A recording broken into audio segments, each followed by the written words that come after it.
Estamos começando o nosso segundo podcast desse livro 2, que é o volume que trata da teologia sistemática. Abordaremos nesse curso médio de teologia, o curso livre de formação teológica em teologia, promovido pelo CETAD, que é o Seminário Teológico da Assembleia de Deus em Belém, e pelo PEC, que é o Programa de Educação Cristã Continuada da Igreja Assembleia de Deus em Belém, a Igreja Mãe. Vamos dando continuidade às nossas aulas.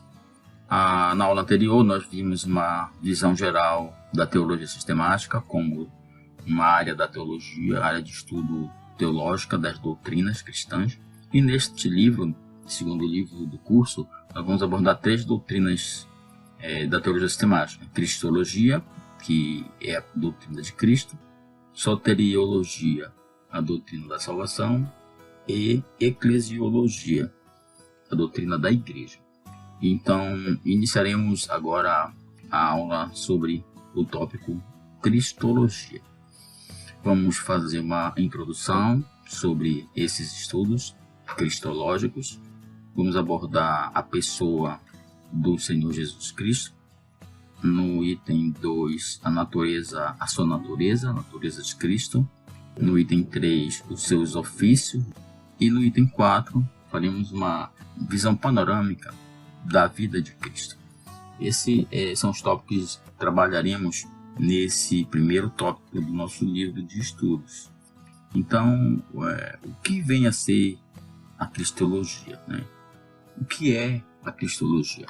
Vamos procurar fazer uma breve apresentação. Nós lembramos bem o texto de João, capítulo 1, que ele diz que Deus habitou entre nós.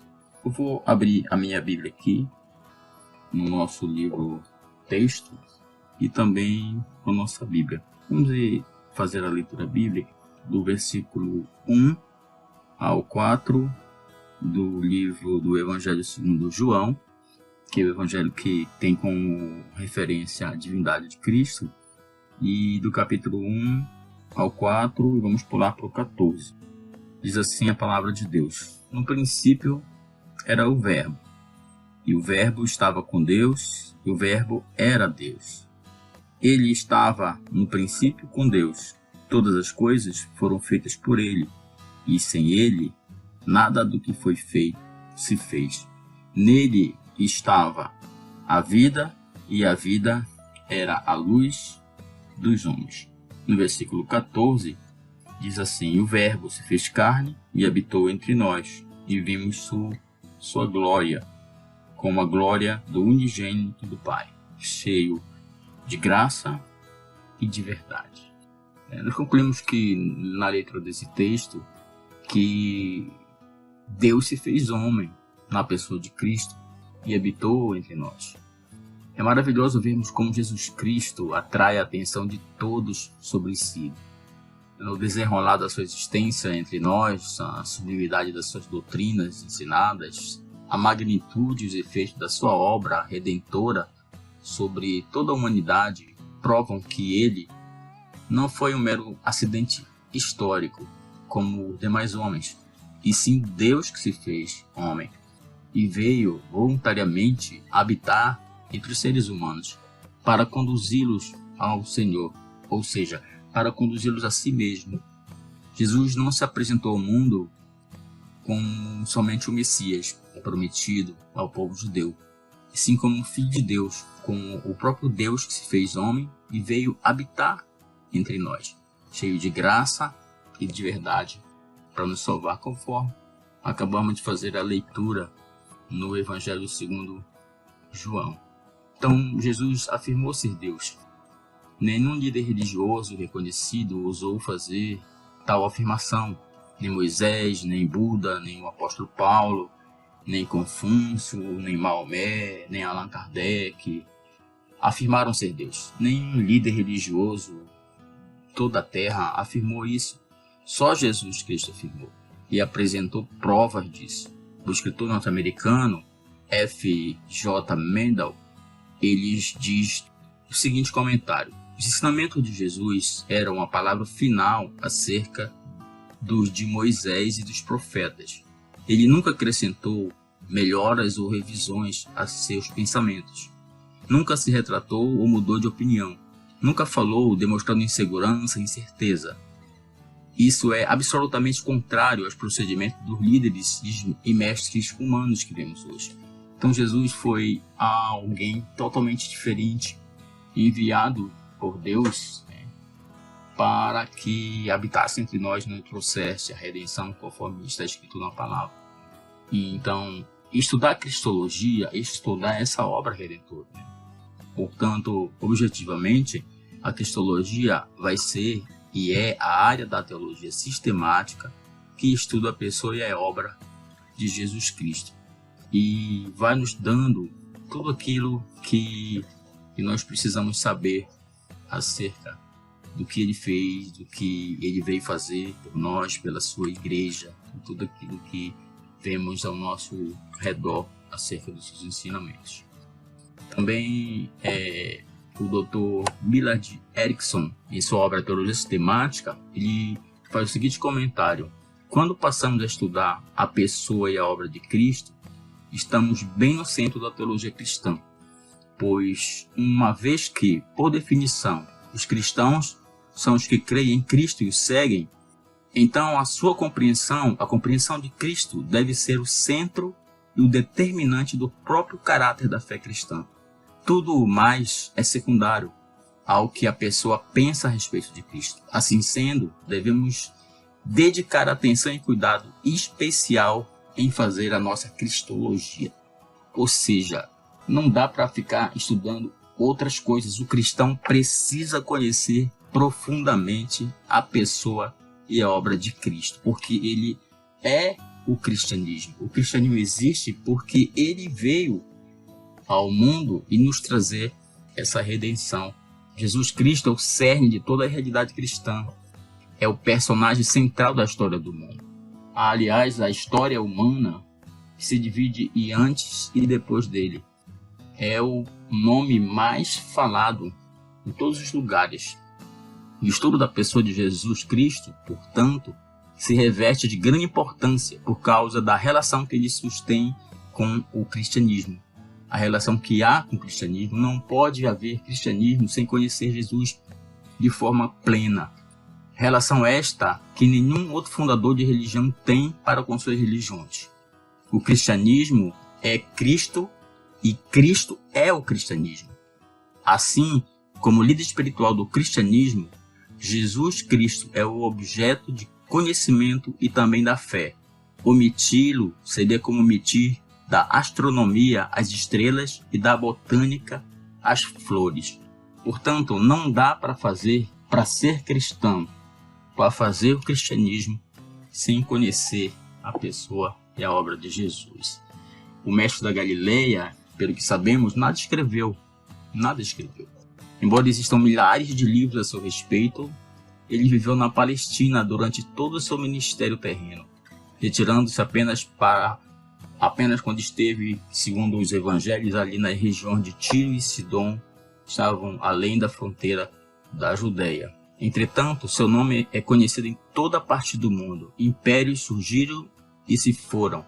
Civilizações inteiras desapareceram.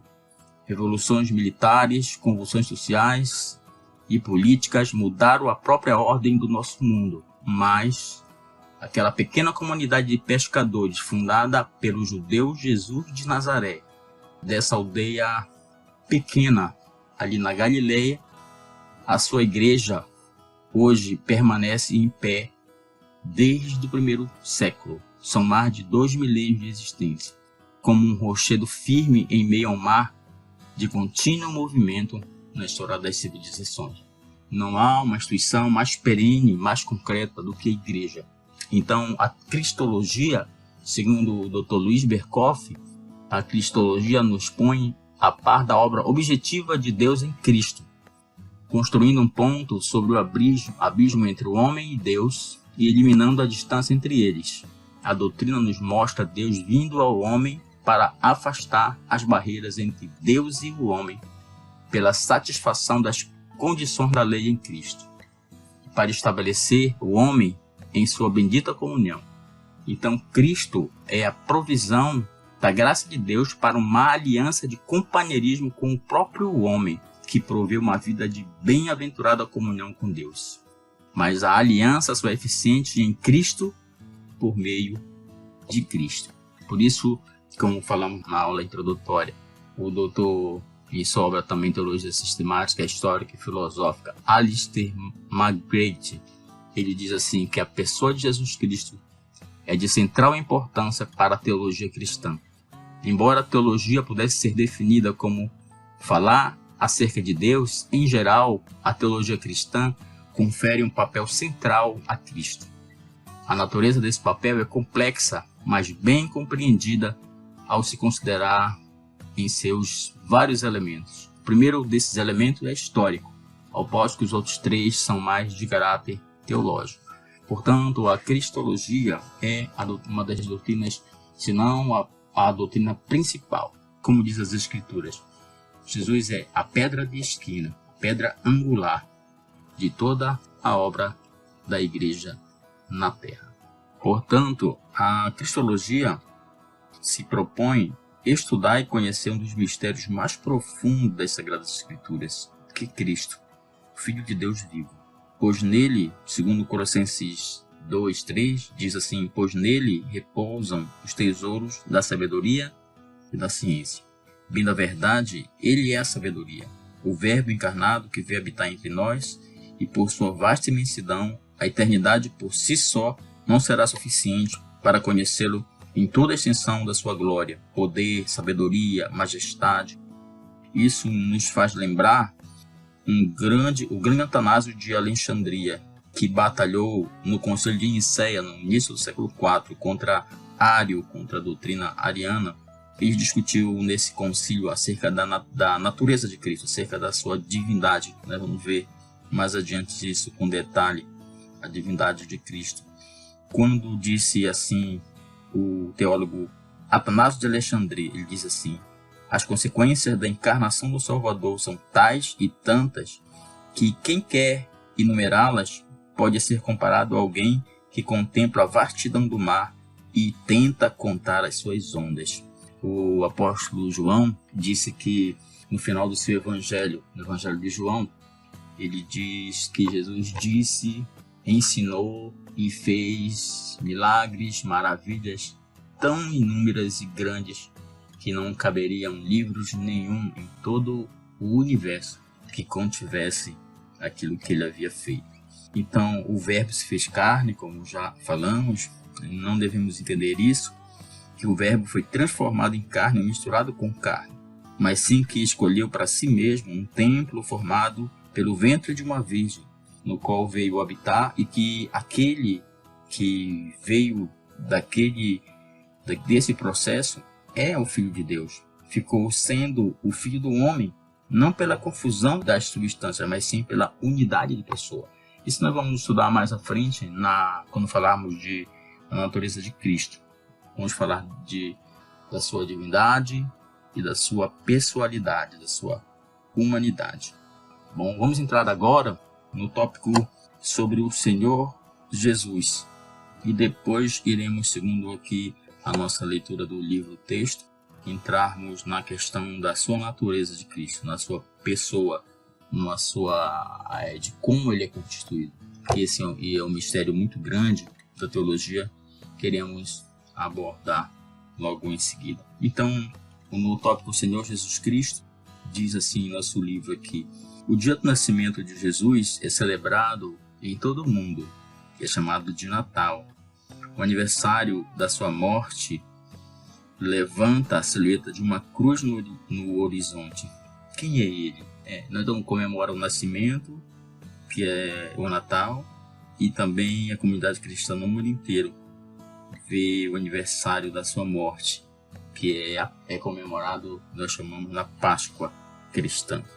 Então, com essas palavras, um preeminente pregador fez uma pergunta de suprema importância e de interesse permanente. A pergunta foi feita pelo próprio Mestre Jesus também, quando em sua crise no seu ministério perguntou, assim está em Mateus, no Evangelho segundo Mateus: que dizem os homens ser o Filho do Homem.